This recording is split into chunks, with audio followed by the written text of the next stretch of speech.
Merci de nous rejoindre sur Cette économie. Vous la connaissez désormais, l'émission économique panafricaine des dirigeants et décideurs qui œuvrent au quotidien pour la construction d'une Afrique demain émergente. Ce soir, nous parlons de macroéconomie, de la consommation nationale et du bien-être collectif. Oui, le bien-être collectif des populations devient une préoccupation pour les dirigeants politiques, les bailleurs de fonds et les partenaires au développement. À l'échelle du continent, les gouvernants s'emploient à améliorer chaque jour les conditions de vie de leurs concitoyens. Au Gabon, cette quête du bien-être s'est traduite le 25 juillet 2015 par une hausse des salaires des agents de l'État. Au sein de la communauté économique gabonaise et africaine, des appréhensions subsistent. Cette hausse va-t-elle réellement doper la consommation nationale, améliorer le bien-être collectif dans un pays où le tissu productif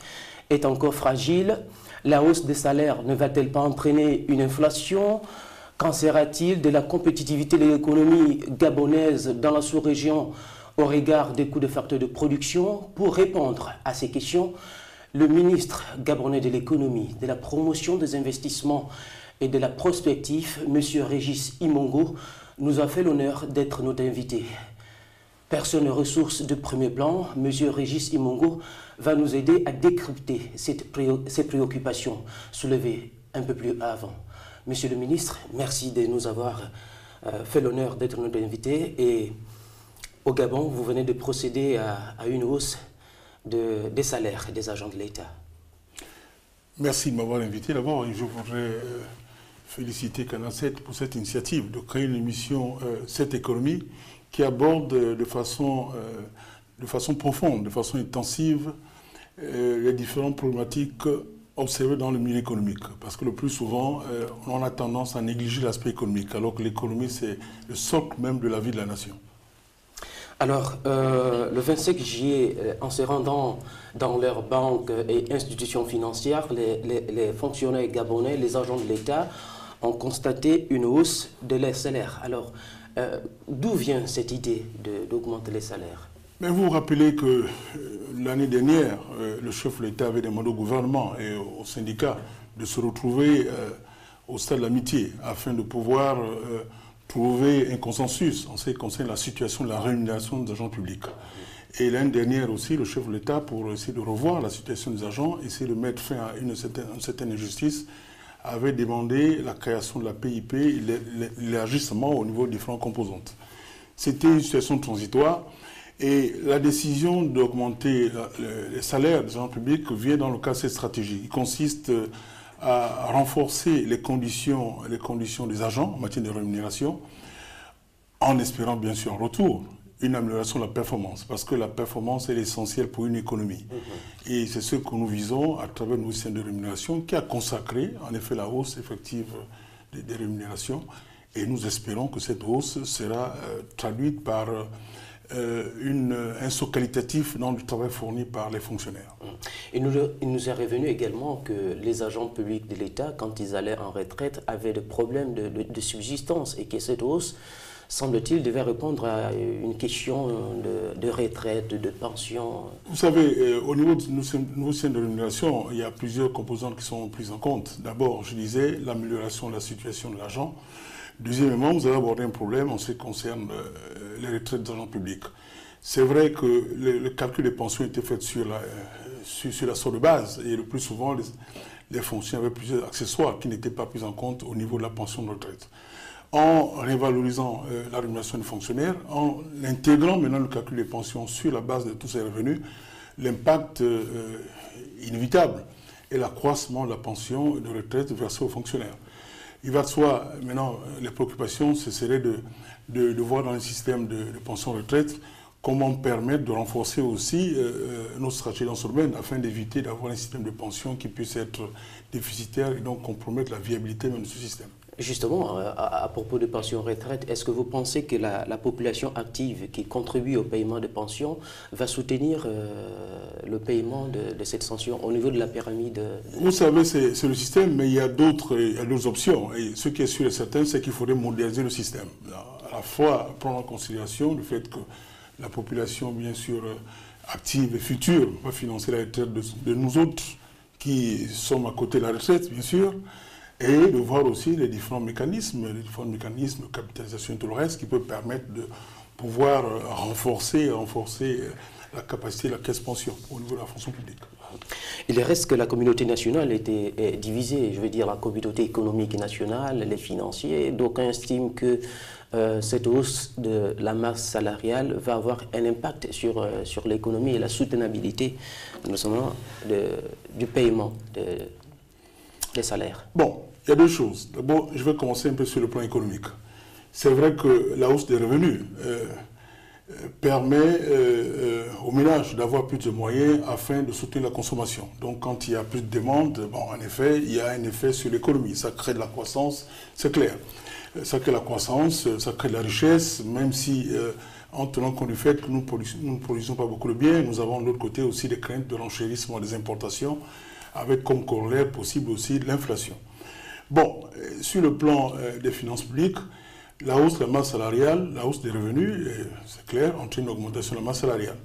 Nous avons tout fait pour essayer de contenir, parce que vous allez voir que le niveau de la masse salariale en intégrant la hausse est un peu conforme au niveau qui était projeté dans la loi de finances initiale. C'est-à-dire 732 milliards de francs CFA, la masse salariale, en intégrant donc le nouveau système de rémunération. Il est clair que ce niveau n'est pas soutenable pour les finances publiques, qu'on s'accorde.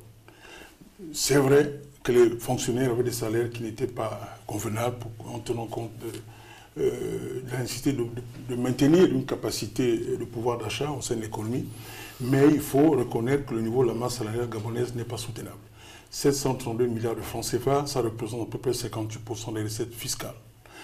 C'est largement dessus du seuil fixé par la CEMAC dans le cadre de la convergence multilatérale, parce que le ratio exigeait de 35%. Donc nous sommes au-delà. Il est clair que pour permettre la viabilité de nos finances publiques, il faudrait, et le chef de l'État était clair par rapport à ça, il faut améliorer la rémunération, mais il faut permettre que le Gabon puisse amorcer une stratégie d'inversion de la courbe de la masse salariale. Il en va pour le sort de notre économie, il en va pour la viabilité des finances publiques. Alors, quelle va être la recette? Mais c'est le gouvernement en train de voir là-dessus. Il y a plusieurs, d'abord, gérer de façon moderne et rationnelle la fonction publique. Et aujourd'hui, le ministre de la fonction publique va passer à l'autre table, qui est bien sûr la nomination des directeurs centraux des ressources humaines, pour moderniser aussi la gestion de la fonction publique. Là, de ce côté, nous pouvons avoir des économies. Il faudrait voir les effectifs.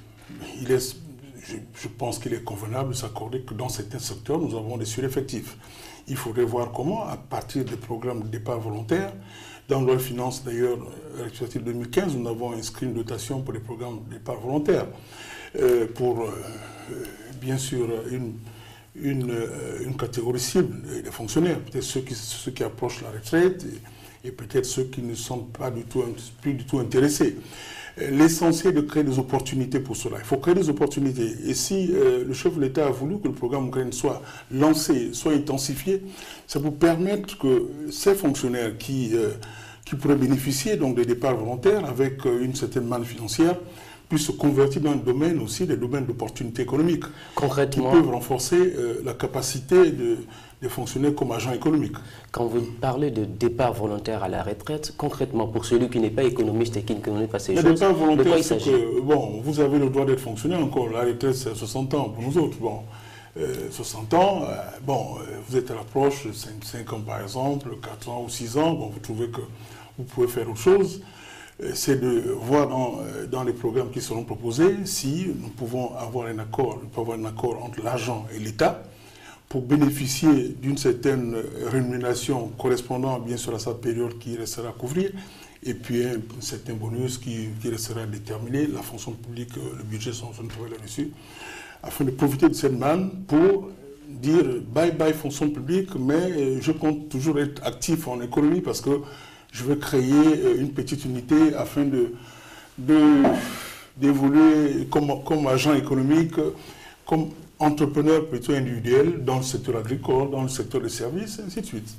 Alors, vous avez dit que la masse salariale actuelle gabonaise représente 58% du PIB, du budget. 58% des recettes fiscales. Des recettes fiscales. C'est la catastrophe. Alors, le critère de convergence de la CEMAC exige 35%, un plafond de 35%.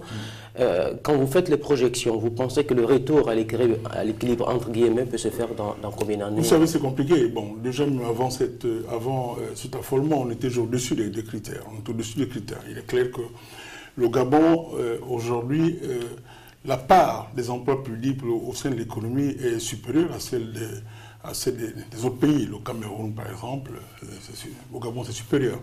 Donc, il faut créer des opportunités au niveau du secteur privé. Nous avons bâti un modèle économique qui laisse une place considérable au secteur privé.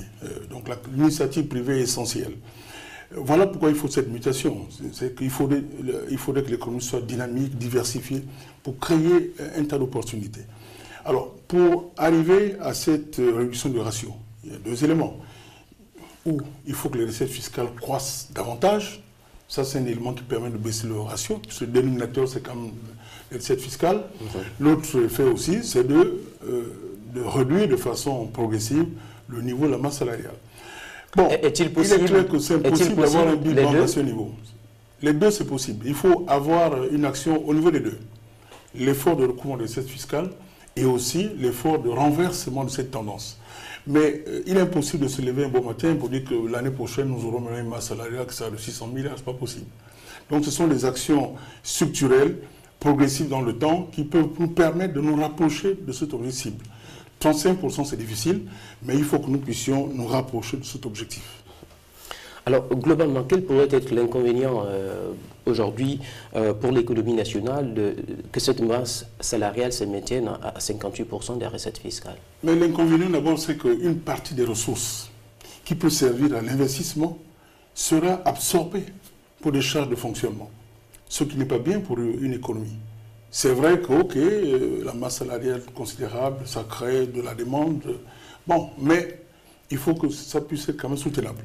Donc, nous ne pouvons pas par rapport à ça. Deuxième élément, toujours par rapport à ça, une masse salariale considérable, ça crée quand même du moins des pressions de trésorerie. C'est vrai que nous arrivons à assumer tout cela, mais c'est difficile. Il faudrait pouvoir ajuster quand même du moins la dépense à la situation de la trésorerie.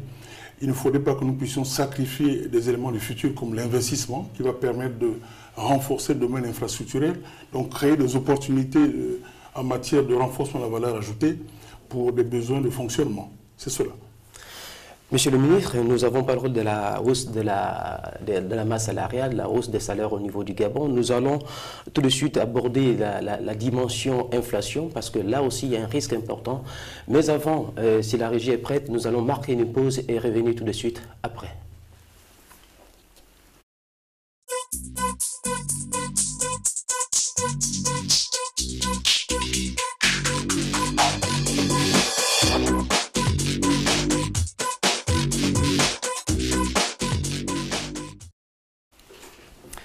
Voilà, merci d'être de nôtres et si vous venez de prendre l'émission en cours, sachez que vous êtes sur cette économie, l'émission panafricaine de décideurs et dirigeants qui construisent l'Afrique émergente de demain. Ce soir, aujourd'hui, sur ce plateau, nous recevons le ministre gabonais de l'économie pour débattre avec lui de la hausse des salaires intervenus au niveau du Gabon, des inflations possibles et de la question de la compétitivité de l'économie gabonaise dans ce contexte-là. Monsieur le ministre, une hausse des salaires ne va-t-elle pas induire une hausse du niveau général des prix, l'inflation? Vous savez, la tendance dans une économie, c'est de prendre en considération beaucoup d'aspects. Les aspects spéculatifs ont un rôle, les aspects d'anticipation ont un rôle assez considérable en économie. Même déjà bien avant, puisqu'on parlait de cette hausse, donc certains commerçants pouvaient déjà anticiper. C'est pour cela que j'avais envoyé mes équipes, suite aux instructions du Premier ministre chef du gouvernement, professeur Daniel Onando, sur le marché afin de relever les prix au niveau de la mercuriale. Donc avoir des indications en matière de prix pour savoir s'il n'y avait pas de changements considérables à ce niveau. Et quand la décision de hausse a été prise, j'ai envoyé immédiatement mes collaborateurs pour faire le tour du marché. Dans l'ensemble, il y a eu une sorte de stabilité. Il n'y a pas eu un affolement à la hausse en matière de prix. Mais il faudrait continuer. Il faudrait continuer. C'est pour cela que nous avons mis en place un dispositif de brigade qui contrôle. Et nous avons même réactivé un numéro vert qui permet aux différents agents économiques, aux différents consommateurs de pouvoir contacter le ministère de l'économie au cas où il y avait certains éléments qui étaient constatés d'appui en matière de tarification. Nous allons veiller parce qu'il est clair que c'est vrai, nous sommes dans une économie libérale, donc c'est difficile de pouvoir mettre derrière chaque consommateur de toute façon un contrôleur afin de contrôler les prix. Mais il ne faudrait pas que cet effort du gouvernement puisse être totalement annulé par une hausse effrénée des prix. Aujourd'hui, la préoccupation de l'opinion, c'est de savoir, ok, vous avez mis la Direction générale de la concurrence et de la consommation pour faire un contrôle de prix, mais combien de temps ce maintien ou cette pression va-t-elle rester? Est-ce que la brigade pourra effectivement contrôler le prix au niveau, vous l'avez dit, au niveau de tout le Gabon, mais est-ce qu'il n'y a pas à redouter la hausse psychologique des prix? Mais vous avez déjà ça. Quand je parlais tout simplement des anticipations, c'est par rapport à ça, des spéculations. Donc il est clair que systématiquement, les gens, quand il y a une hausse des revenus, on pense qu'on peut capter le maximum en faisant un ajustement des prix.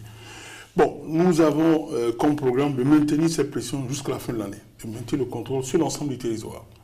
Mais je précise que c'est difficile. Il faudrait aussi que les différents acteurs jouent le jeu. Il faudrait que les consommateurs aussi puissent nous contacter. Surtout certains arrivent à respecter les consignes du gouvernement, mais d'autres non. Donc voilà, je peux dire que nous faisons un effort, mais je ne pourrais pas vous dire que nous annulons totalement la possibilité de hausse au niveau des prix. Est-ce qu'à ce niveau, il ne faut pas craindre une hausse par les quantités? Je veux dire, une femme qui vendait 4 fruits de tomates à 100 francs se retrouve à vendre ces 2 fruits à 100 francs. Voilà, pour le contrôle doit concerner aussi les prix, mais en relation avec bien sûr, les produits offerts aux clients. Ça, c'est très important. Voilà pourquoi, dans le cadre de cette mission, nous avons aussi souhaité que le volet instrument et mesures, qui était du domaine douanier, maintenant qui est au niveau de la GANOR, puisse être sur le terrain afin de vérifier déjà au niveau de balance. Ça, c'est pour les quantités qui sont pesées. Maintenant, au niveau des quantités des produits, comme vous avez pris l'exemple, tomates, mille atanga, bon, ça, ce sont les contrôles réguliers qui peuvent permettre de pouvoir faire cela. Alors, Monsieur le ministre, une hausse des prix qui intervient au niveau de la fonction publique, on va dire ça comme ça, est-ce qu'au niveau du secteur privé, il n'y aura pas une incidence quelconque? Il faudrait éviter cette généralisation. Il est clair qu'au niveau de la fonction publique, on a d'abord une situation qui est là, c'est que la fonction publique a toujours été un peu mal rémunérée par rapport au secteur privé. Le secteur privé, les secteurs dont la rémunération est considérable. Ça ne sert à rien d'avoir un affolement à ce niveau. Nous avons augmenté les revenus, nous n'avons pas touché au SMIC, donc il n'y a pas d'élément qui puisse justifier de façon réglementaire cette hausse. Il ne faudrait pas que le Gabon, qui a déjà, comme vous l'avez signifié, un problème de coût de facteur, puisse encore renforcer cette dynamique à travers la hausse des salaires. Il faut que la hausse des salaires puisse aujourd'hui pénaliser davantage la communauté de l'économie gabonaise. Voilà pourquoi nous veillons absolument à ce qu'il n'y ait pas cette généralisation qui serait préjudiciable pour l'économie gabonaise. Alors pour les autres pays de la sous-région, il faut bien expliquer cette hausse. Il y en a qui veulent comprendre comment cela s'est opéré. Quel aspect avez-vous touché pour augmenter le salaire, d'autant que vous venez de le dire, le SMIC n'a pas bougé? Vous savez qu'il y a eu une réforme au niveau de... Je préfère que vous puissiez inviter le ministre Jean-Marie Oganaga de la fonction publique. Il viendra vous expliquer ce qui s'est passé par rapport à cela. Nous n'avons pas touché le SMIC. Nous avons maintenant reformé la structure même au niveau du salaire de l'agent public. Ce sont ces éléments qui ont permis de revoir la hausse du salaire de l'agent public. Mais pour le détail technique de tout le reste, je préfère que mon collègue puisse venir vous expliquer cela. Il sera plus brillant que moi par rapport à ce problème.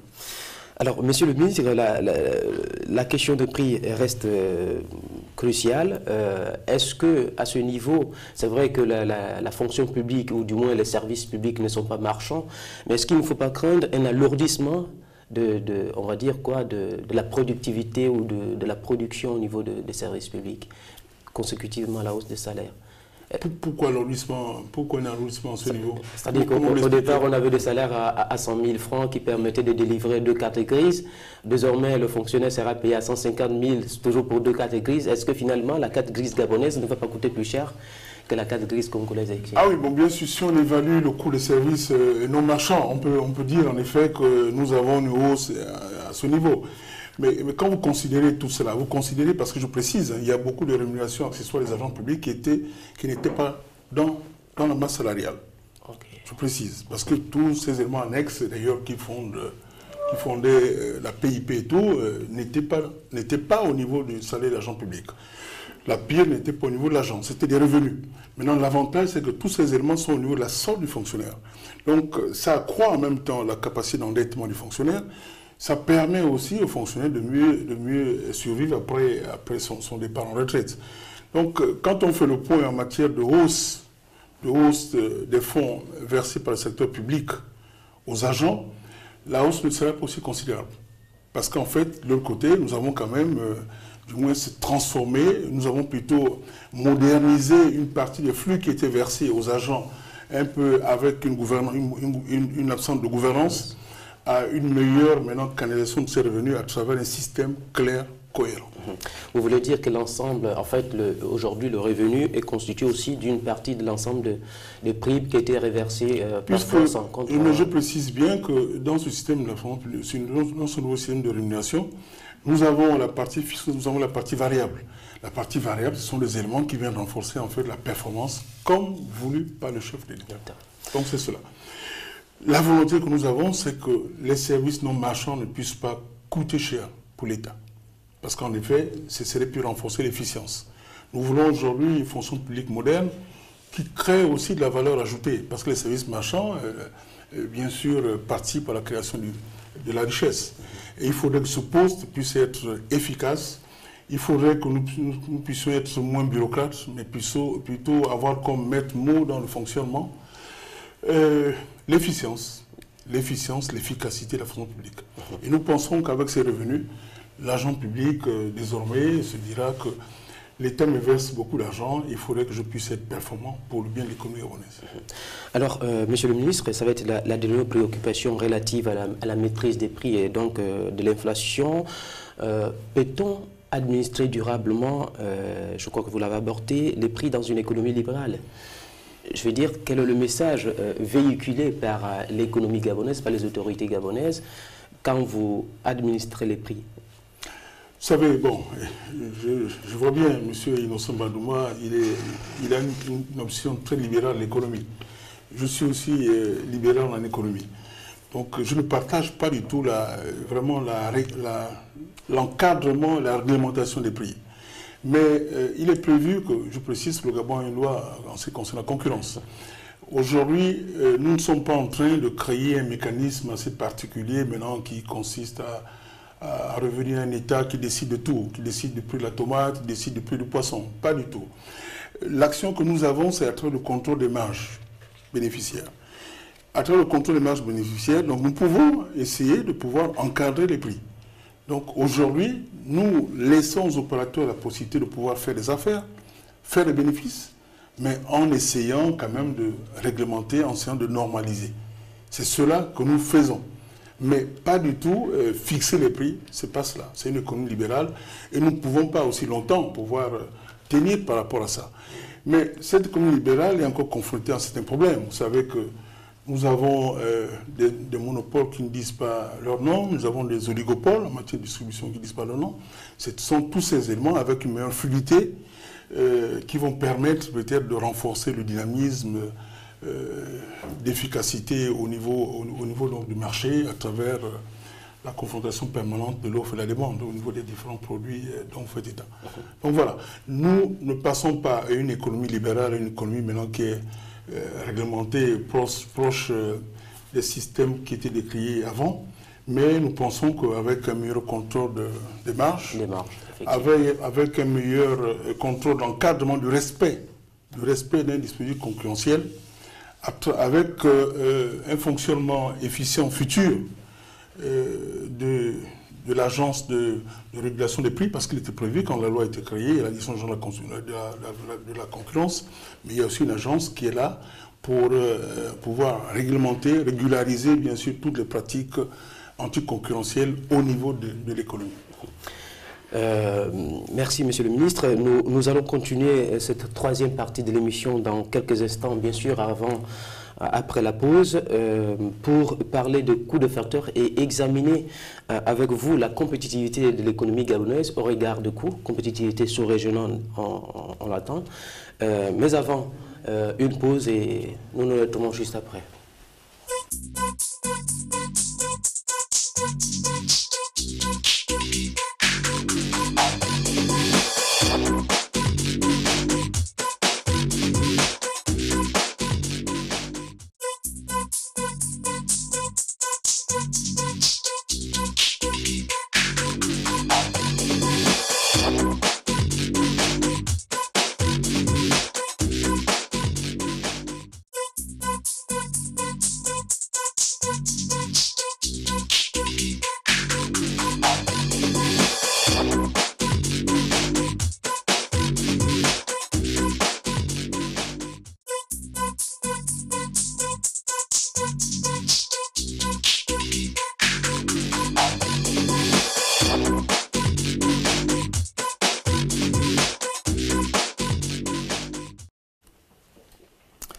Alors, Monsieur le Ministre, le Gabon vient de concrétiser une promesse du chef de l'État, hausser le salaire en vue d'améliorer le bien-être collectif. Nous avons parlé de cette hausse, nous avons examiné les incidences au niveau des prix. Aujourd'hui, tout à l'heure, nous allons aborder la question des coûts de facteurs. On sait que souvent les économies productrices de pétrole, Gabon, Guinée équatoriale, souffrent déjà de coûts de facteurs élevés.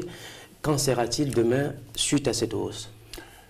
C'est bien d'aborder ce problème. En fait, tout fait allusion au problème du Dutch disease et le syndrome hollandais, où on constate en effet dans les économies où il y a une culture de rente qui est considérable, la tendance est de créer l'atrophie des autres secteurs. Et le Gabon, en effet, comme les autres pays d'Afrique subsaharienne exporteurs du pétrole, n'échappe pas à cette règle. Parce que durant un bon bout de temps, le secteur pétrolier a eu à être la locomotive et ça... c'est vrai que cela a permis au Gabon de pouvoir être doté de certains revenus considérables, mais le corollaire a été aussi l'atrophie de plusieurs secteurs, y compris le secteur agricole, qui déjà, pourtant, au moment sorti de la coloniale, avait quand même une activité assez considérable dans certaines cultures de rente, comme le café et le cacao. Alors, aujourd'hui, il est vital pour notre économie de ne pas arriver dans une dégradation. Nous sommes en concurrence par rapport aux autres pays. Et le Gabon a bâti son modèle, je le disais tout à l'heure, sur le secteur privé. Sur le secteur privé qui crée la richesse. Donc sur une économie qui transforme. Puisque nous voulons mettre la transformation des ressources naturelles comme un élément de vitalité de l'économie. Ça signifie qu'il nous faudrait produire des biens échangeables qui sont attractifs, qui sont compétitifs. Et pour le faire, il ne faudrait pas que le coût de revient de ces produits puisse être élevé, parce que automatiquement, nous aurons un problème pour pouvoir écouler ces produits au niveau du marché. D'abord, marché local, national, marché sous-régional et marché international. Voilà pourquoi il faudrait une maîtrise des coûts de facteurs. Et l'un des éléments qui a toujours été pénalisant pour l'économie gabonaise, c'est le problème des salaires. Ce problème a créé un frein au niveau du développement du secteur agricole. Voilà pourquoi certains ont pensé à un SMIC agricole qui permettrait d'avoir une main-d'œuvre adaptée aux problèmes que nous avons dans le secteur agricole. Il est clair qu'aujourd'hui, nous ne pouvons pas, de but en blanc comme ça, revenir à une situation où nous allons revoir les salaires dans la République gabonaise. Non, ce n'est pas possible. Nous savons qu'on a cette composante salaire qui est élevée par rapport aux autres pays, d'où la Séroujan, par rapport au Cameroun, peut-être par rapport à la RDC, bon, par rapport au Congo, on commence aussi à nous rattraper par rapport à cela. Mais les salaires étant élevés, il faudrait que les autres facteurs qui rentrent en compte maîtrisés dans la production des biens puissent être maîtrisés. Si l'énergie coûte moins cher, si le problème d'infrastructure ne se pose pas, on a des routes qui sont là, un chemin de fer qui fonctionne, si nous avons une main-d'œuvre bien formée, de qualité supérieure aux autres pays, ce sont ces éléments qui vont renforcer la compétitivité.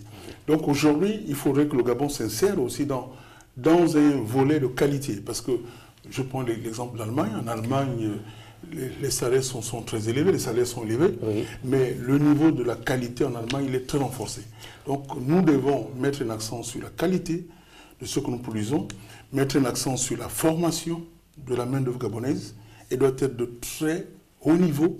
Nous devons mettre un accent sur le domaine infrastructurel afin qu'il ne puisse pas être des goulots d'étranglement pour l'essor de la production compétitive au niveau du Gabon. Quand vous parlez de qualité aujourd'hui, est-ce que le Gabon dispose de moyens technologiques justement pour développer cette qualité? Et cette qualité sera commercialisable au niveau du marché africain qui a tendance à préférer des produits, on va dire, moins chers? Vous savez, il y a deux. D'abord, un point qui est là, c'est que le fait d'avoir un renforcement de la qualité ne signifie pas que ces produits seront super élevés.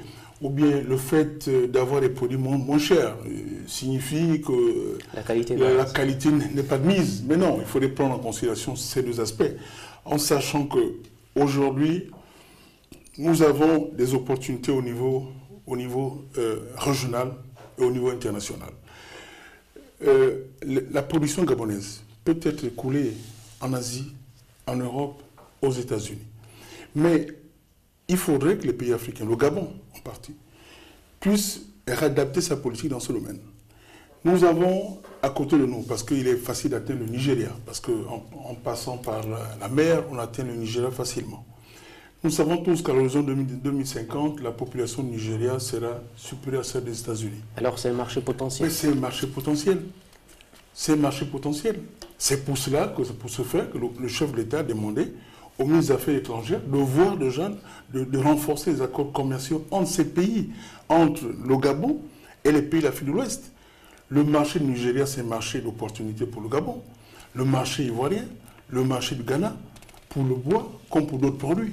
Monsieur le ministre, vous voulez dire que l'avenir des économies africaines, de l'économie gabonaise en particulier, passe aussi par le renforcement des échanges commerciaux, l'augmentation des flux de marchandises entre les pays africains? C'est très important. Aujourd'hui, nous devons renforcer les échanges des flux commerciaux entre les pays africains. Le commerce sud-sud dont on parle, aujourd'hui, peut être une réalité en tenant compte des opportunités qui sont là et surtout l'ambition et la croissance des pays africains. Les pays occidentaux profitent de cela. Les pays asiatiques profitent. Pour quelle raison les pays africains, qui sont déjà dans le même continent, une proximité soutenue, ne peuvent pas profiter de ce marché? Et je pense que le Gabon, l'Afrique de l'Ouest, constitue une opportunité considérable pour l'économie gabonaise. Alors, vous parlez de compétitivité, vous êtes aussi ministre de la prospective. Alors, à l'horizon, on va dire, de 10 ans, comment voyez-vous les produits exportables? Selon vous, quels sont les produits exportables? Sur quel plan le Gabon doit mettre l'accent pour avoir des produits qui se vendent à l'extérieur? Vous savez, d'abord, il faut commencer par voir les produits en relation avec les secteurs. Nous avons un avantage... Un avantage compétitif certain. Des secteurs aussi, nous avons des potentialités. Nous allons exporter du silico-manganèse, du manganèse métal. Mais nous le faisons à partir de la transformation d'une ressource. Capitale au Gabon, c'est le manganèse. Le manganèse de haut niveau. Je précise que Comilog est quand même le deuxième producteur mondial de manganèse de haut niveau. Nous avons décidé d'avoir un segment de transformation au niveau de la Comilog. Il faudrait l'élargir au niveau des autres producteurs, que ce soit Noga Mining à Franceville, que ce soit les Chinois d'Unjoli. Ça, c'est un segment. Et ce manganèse transformé peut être exporté en Asie, aux États-Unis, sans difficulté. Parce que ce sont des marchés qui ont besoin de ces produits. Bon, ça c'est un exemple dans le domaine minier. Dans le domaine agro-industriel, hier, le chef de l'État a inauguré l'usine de palme, l'huile de palme au niveau de Awala Kango. C'est la première étape, la production d'huile de palme, avec une possibilité d'une raffinerie. Pour la raffinerie, c'est ça au niveau de coque. Mais ce produit d'huile de palme, en sachant que C'est vrai qu'actuellement, il y a une demande, il y a plutôt un effritement des prix du palme. On sait que c'est une situation conjoncturelle. Mais en voyant les problèmes qu'il y a en Asie, par rapport bien sûr aux terres, on sait exactement qu'il y a des besoins qui sont là. Il y a des besoins futurs, des besoins présents, des besoins futurs. Le Gabon peut exporter ses produits dans les pays occidentaux, comme dans les pays africains, le Nigeria, et ainsi de suite. Parce que, inévitablement, il y a des problèmes aussi futurs par rapport à la pollution d'huile dans ces différents pays. Alors, l'huile est un produit d'avenir, vous l'avez soutenu. Vous avez été, le bois aussi, vous avez été, dans un passé récent, ministre de l'Industrie et de la Compétitivité. Vous avez contribué à élaborer la stratégie nationale d'industrialisation du Gabon. Dans ces stratégies, y a-t-il des pôles de compétitivité qui soient tournés vers les exportations et lesquels? D'abord, pour commencer, dans ces stratégies, nous avons eu à arrêter les secteurs prioritaires. L'un secteur, c'est le secteur minier et métallurgique. Le deuxième, le secteur de l'industrie du bois. Le troisième secteur, c'était le secteur de l'agro-industrie. Le quatrième secteur de la pêche.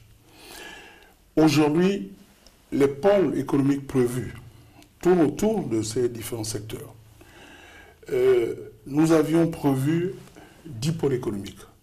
Mais ce n'est pas du tout la géopolitique de l'économie.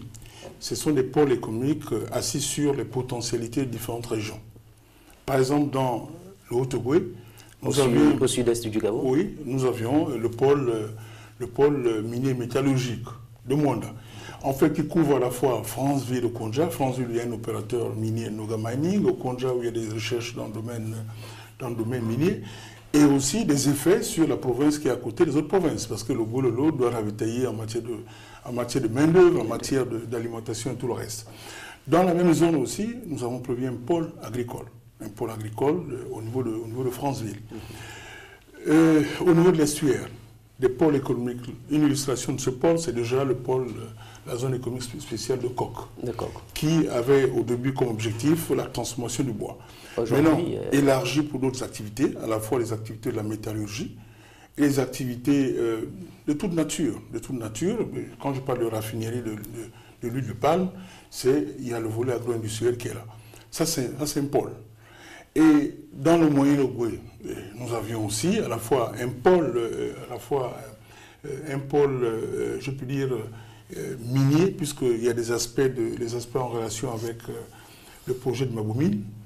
Et le projet de Maboumine, le projet de plutôt l'activité actuelle de Njolé en matière de manganèse. Donc nous avons aussi un pôle minier dans le Moyen-Ogooué. Dans le Gololo, nous pensions avoir un pôle à la fois dans le domaine forestier, puisque avec le projet de créer une zone spéciale de bois au niveau de l'Assouville, et puis les activités agricoles qui relient à la fois l'Assouville et Koulamoutou et les villes environnantes.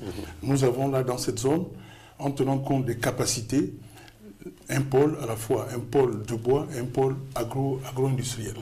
Donc c'est tout cela qui devait créer une certaine dynamique au niveau de l'économie gabonaise. Bon, là j'ai cité certains, mais en tout cas dans les différentes provinces, des pôles ont été prévus, des domaines industriels de bois et tout ça là, pour pouvoir renforcer donc la production de l'économie gabonaise. Monsieur le ministre, on a vu par exemple au niveau de la zone économique spéciale d'Uncock que la production du fer pour la construction est relativement moins cher, bon marché par rapport au fer vendu antécédemment sur le marché. Pensez-vous que tous ces pôles vont ainsi migrer vers la compétitivité, entendu qu'il y en a qui sont situés quand même à l'arrière-plan, à l'arrière-pays?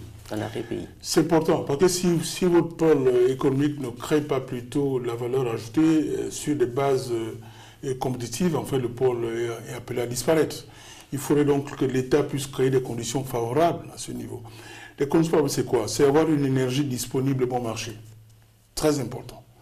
Conditions favorables, c'est quoi? C'est permettre que ces unités puissent écouler leurs produits dans la fluidité et avec des coûts combustibles. Le volet des infrastructures, à la fois ferroviaire, routière et portuaire. Parce qu'il ne faut pas que le port puisse constituer un obstacle à l'exportation. Donc c'est tout cela qu'il faudrait. Des zones comme c'est quoi? C'est de permettre que ces unités puissent avoir de la main-d'œuvre qualifiée, très important. Si la main n'est pas qualifiée, en fait, la production est faite sur des bases aussi insoutenables. Alors, le Gabon, c'est 1 million... Donc, c'est tout cela qu'il faut refaire. Le Gabon, c'est 1,8 million d'habitants. Le Gabon est en train de construire son tissu. On voit que c'est maintenant que le gouvernement vient de mettre en place une école dédiée au métier du bois à Boué, une école dédiée au métier de la transformation du manganèse à Mwanda.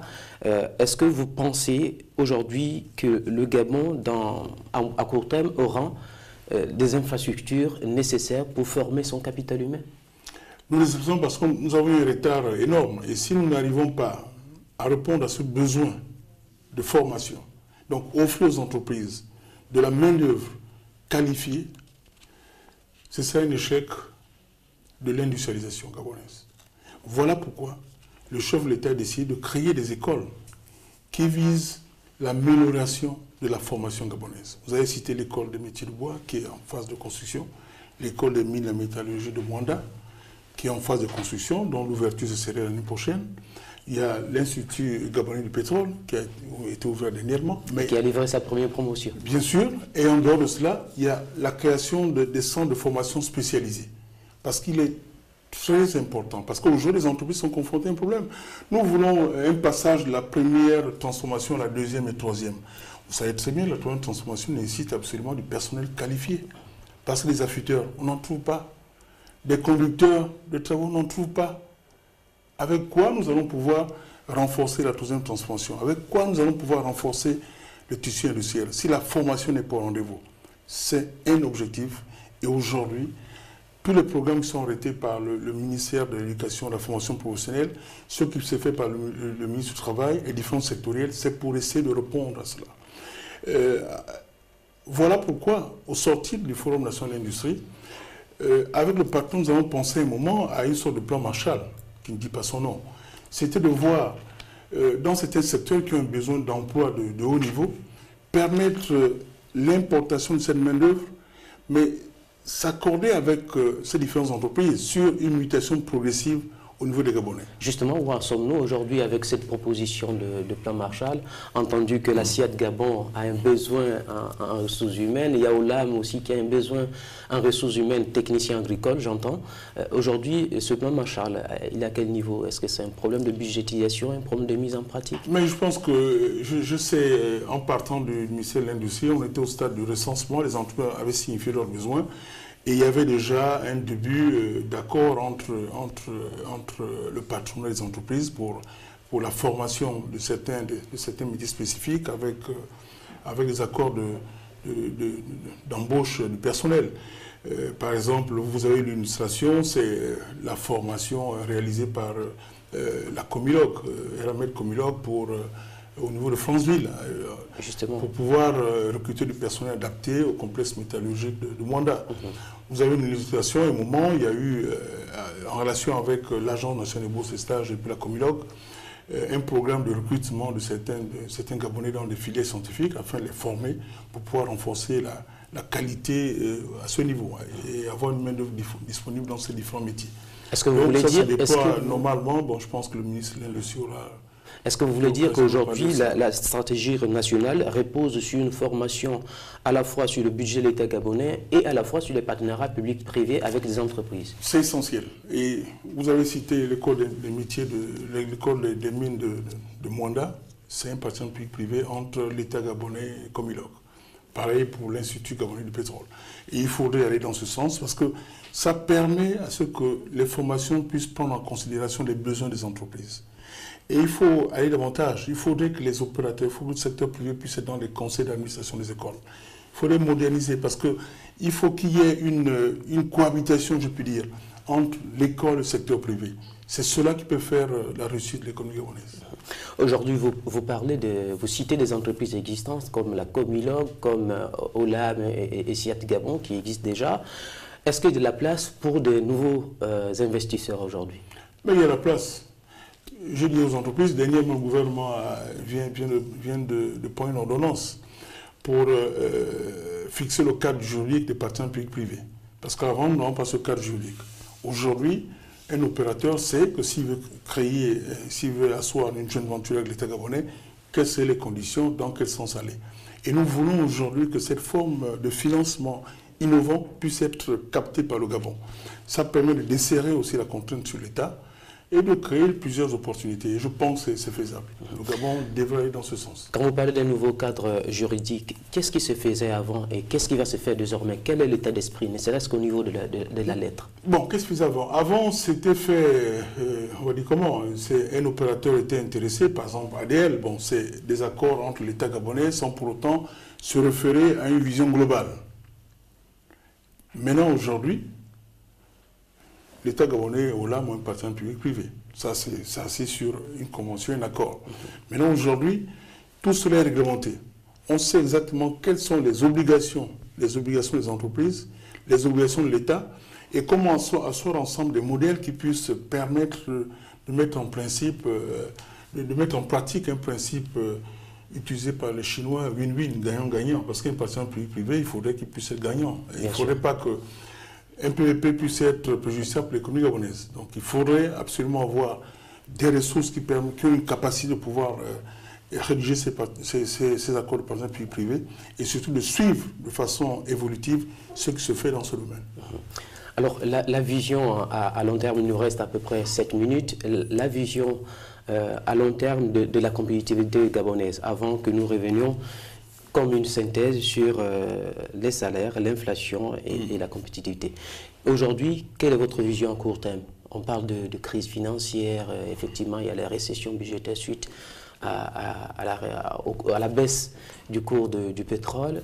Aujourd'hui, vous demeurez optimiste au niveau du Gabon? D'abord, la vision qui n'est pas la mienne, qui est celle du chef de l'État, et que le premier chef du gouvernement demande à son gouvernement de traduire, c'est d'éviter que cette crise financière, qui va perdurer, ne puisse se transformer en crise économique.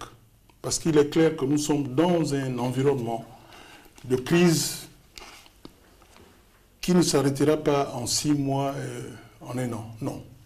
Il faut aujourd'hui que nous puissions dire que cette crise financière, liée principalement à la volatilité des prix du pétrole, va perdurer. Peut-être encore 2 ans, peut-être encore, je ne sais pas, 3 ans. Mais c'est mieux que nous puissions être plutôt prudent à ce niveau.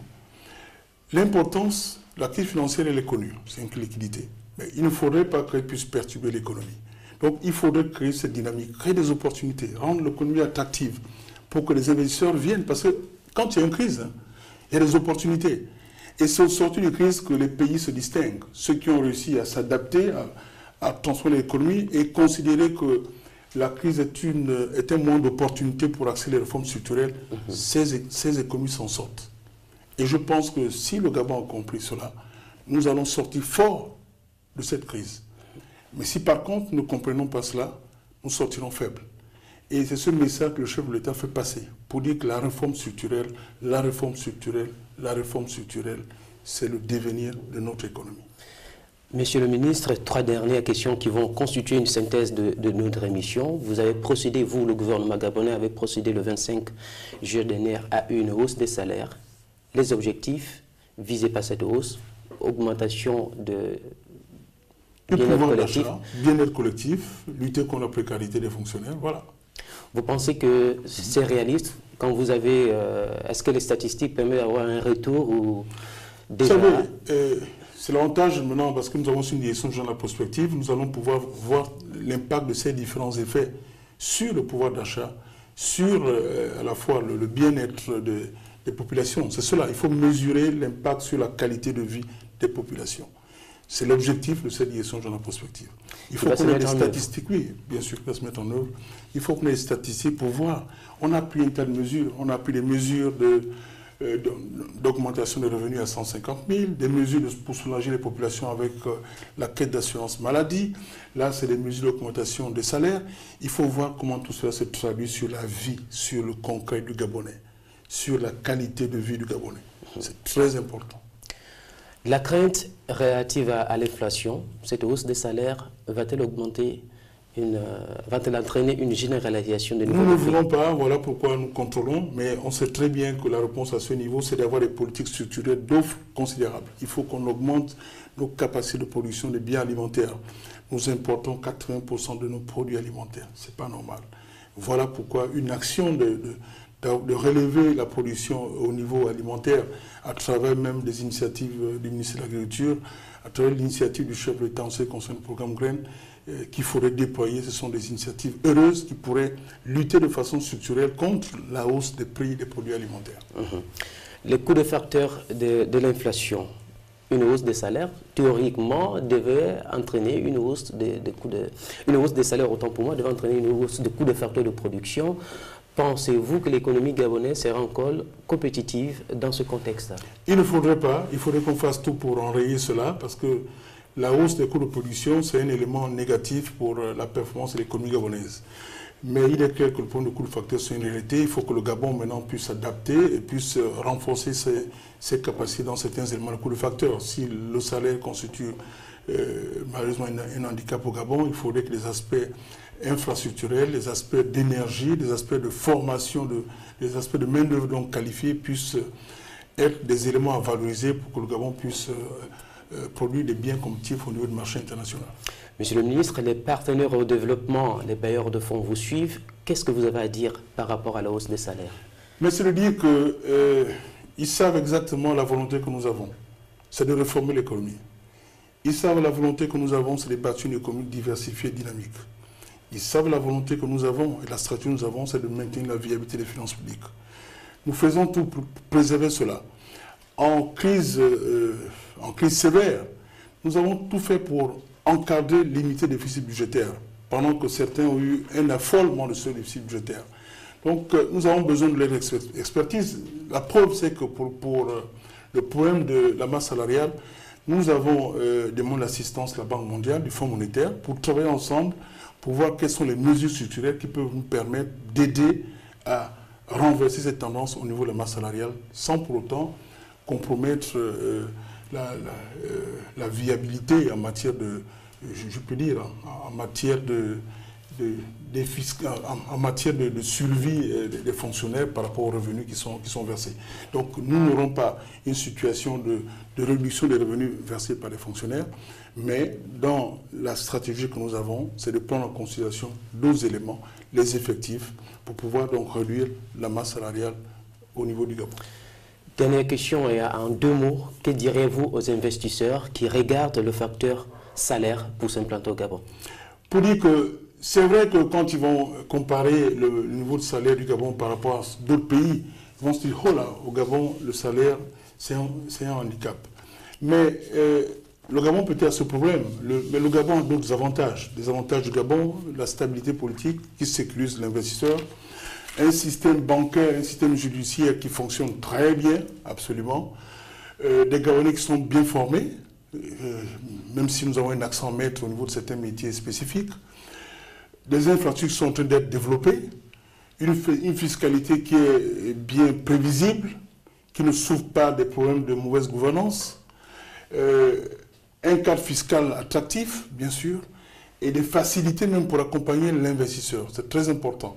Et si la création de l'Agence nationale de promotion d'investissement vise aussi à accélérer cela, et nous pensons que l'investisseur étranger qui choisit de s'implanter au Gabon a de quoi à pouvoir réaliser son projet et surtout atteindre encore d'autres marchés. Et je pense que si Olam Gabon a pris la décision de venir investir au Gabon, ce ne sont pas des philanthropes. Ils savent exactement ce qu'ils gagnent, ils savent que le Gabon, c'est une terre d'opportunité.